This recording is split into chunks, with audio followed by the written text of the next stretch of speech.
Gentleman behind. Good afternoon. My name is Charles Liu, and I'm the president of the UBC, United for a Better Community. And first of all, I'd like to say congratulations to SVCA for putting together such a great event. My specific questions to Ed. So in 1920s, you said the Jewish student admission reached 27% as its peak. 27, that's right. So how did Harvard identify the Jewish applicants? Did they have a checkbox on their application? I kind of can't imagine that. Or was it simply by last name? I don't think, was there a... No box, last name and schools. Yeah. Schools. Last name and schools? Yeah. Schools.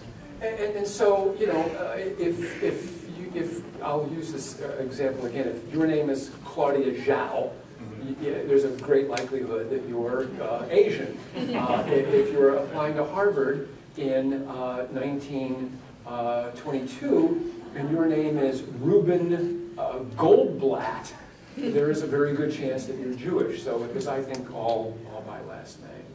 So they actually took the pain to categorize the names by race throughout the entire time. And in the 20s by religion. So, and then you subsequently said 40 years after they started the holistic review process, the admissions for Jewish students went down to single digits, and it's been like that for 40 years. And do you know today, or in the last decade or so, what is the percentage of the Jewish students that were admitted to Harvard? I think Ron Unz, who is a Californian, has done a rather lengthy study on it. I can't recall what his numbers were, but I think it was maybe a little north of 10%, is that right? Perhaps a little north of 10%. And that study may have certain procedural problems because Jews have to self-identify. I think he had to go to a number of secondary sources to determine who is Jewish, who self-identifies as Jewish at Harvard. There may be a lot of, there may be 10 or 12% Jewish kids at Harvard, but how do you find that out if it's not actually designated on an application form? So basically, since the holistic review process was put in place, the Jewish admissions never went back to the 27%. No. Do you think? I mean, maybe this is a little bit of a pointed question. Do you think that is like the motivation for you, who happens to be Jewish, to push for this this initiative to remove race as a consideration in college admission?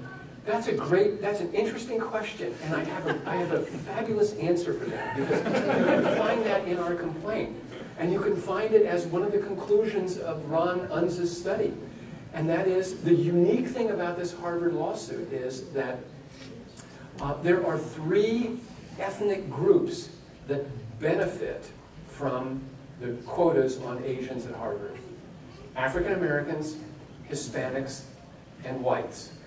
And Ron Unz concludes that because of the large percentage of whites at Harvard who are Jewish, that Jewish students at Harvard today are the beneficiaries of racial quotas.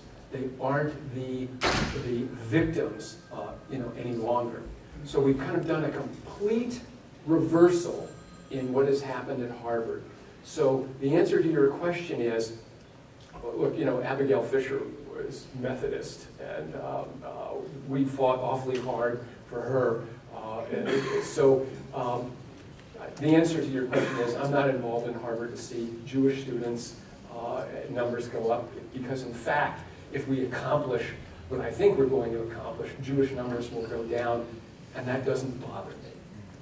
Now, you're facing a very friendly audience here, because most of us probably have similar views here, but why do you think that, you mentioned that 430 some Congress members kind of disagree with you, and it looks like maybe the mainstream opinion is that race should still be considered.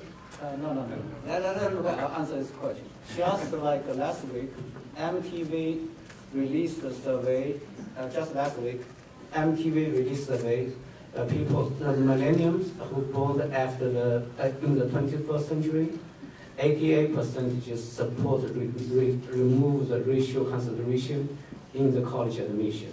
Why so many news media reported our complaint? Early on, reported the lawsuit initiated by Mr. Blum and Will. That is saying we're on the side of history.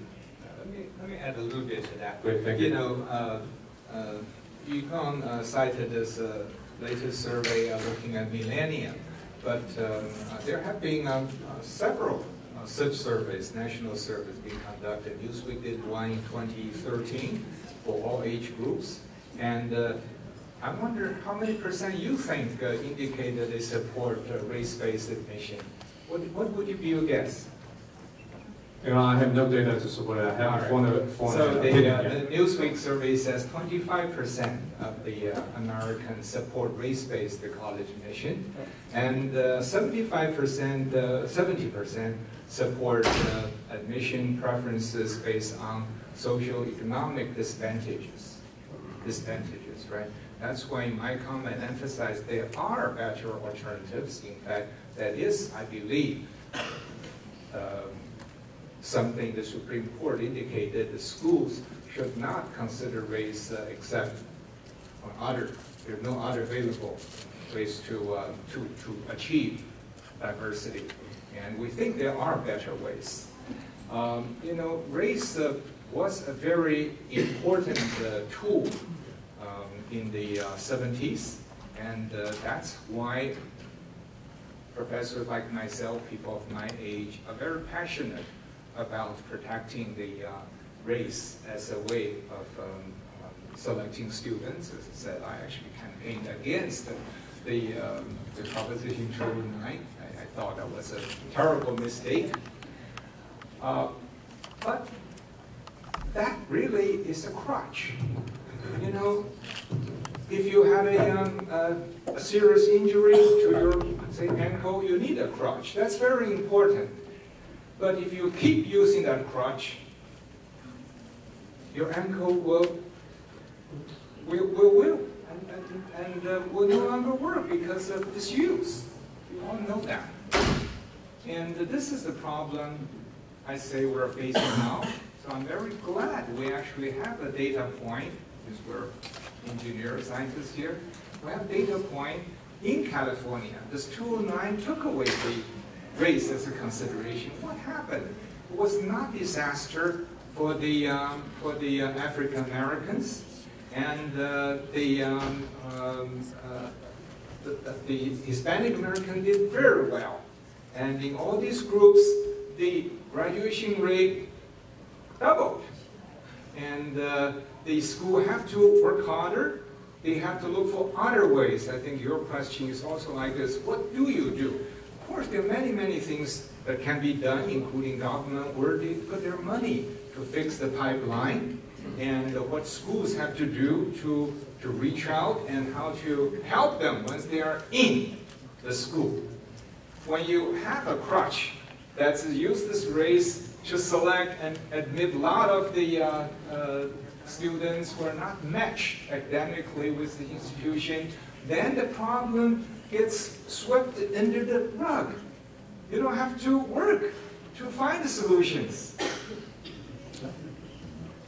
This is where we are now. This is the time to get rid of the crutch. And we're not only helping our own children, but helping everyone. And that is my point.